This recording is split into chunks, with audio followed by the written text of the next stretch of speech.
ఈరోజు దేవుని మాట గలతీయులకు రాసిన పత్రిక 5వ అధ్యాయం 13వ వచనం. ప్రేమ కలిగిన వారై ఒకనికొకడు దాసులయుండుడి. ప్రేమ కలిగిన వారై ఒకనికొకడు దాసులయుండుడి. సహోదరులారా, మీరు స్వతంత్రులుగా ఉండుటకు పిలువబడితిరి.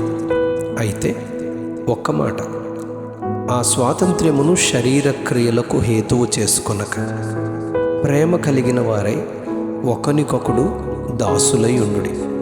క్రీస్తునందు లోకములో నుండి పాపములో నుండి విమోచింపబడి ఉన్నవారుగా సంఘములోనున్న దేవుని పిల్లలకు అపోస్తులుడైన పౌలు కృపా సమాధానములను ప్రకటిస్తూ, ఈ దుష్టకాలములో నుండి మిమ్మను విమోచించి విడిపించుటకు ప్రభువు అయిన యేసుక్రీస్తు తన్ను తాను శిలువ మరణమునకు అప్పగించుకునెను అని చెప్పారు.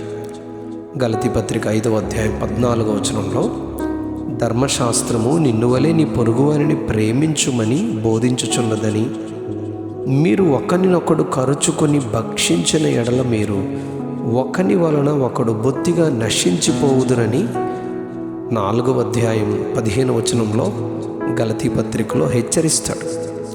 లోకంలో నుండి విమోచించి క్రీస్తునందు మనము కలిగిన స్వాతంత్ర్యమును శరీర క్రియలకు హేతువు చేసుకొనకూడదని హెచ్చరిస్తారు.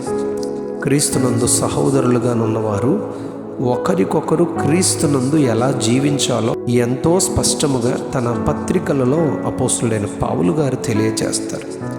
గలతీ పత్రికలో 5వ అధ్యాయం 13వ వచనంలో ప్రేమ కలిగిన వారై ఒకరికొకడు దాసులుగా ఉండాలి అని చెప్పారు. ఫిలిప్పీ పత్రికలో 2వ అధ్యాయం 3వ వచనంలో వినయమైన మనస్సు గలవారే ఒకరికొకడు తనకంటే యోగ్యుడని ఎంచాలి అని చెప్పారు. మొదటి దశలోనికలకు రాసిన పత్రికలో 5వ అధ్యాయం 11వ వచనంలో ఒకరికొకడు ఆదరించి ఒకరికొకడు క్షేమాభివృద్ధి కలుగు చేసుకోవాలి అని చెప్పారు.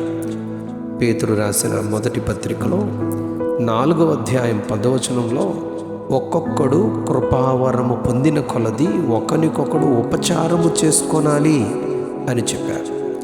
ఎఫెసీ పత్రిక 5వ అధ్యాయం 21వ వచనంలో క్రీస్తునందలి భయముతో ఒకరికొకడు లోబడి ఉండాలి అని చెప్పారు.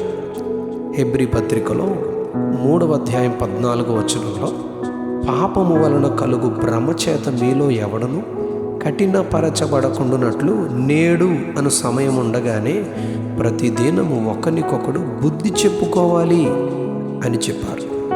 రోమపత్రికలో 14వ అధ్యాయం 13వ వచనంలో ఒకరికొకడు తీర్పు తీర్చుకొనకూడదు అని చెప్పారు.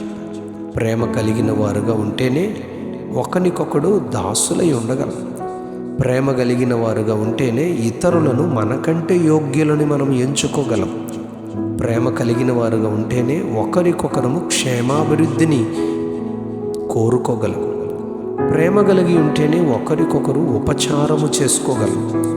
ప్రేమ కలిగి ఉంటేనే ఒకరికొకరము లోబడి ఉండగలం. దైవ ప్రేమ కలిగి ఉంటేనే ఒకరికొకరము ప్రతిదినము బుద్ధి చెప్పుకోగలం.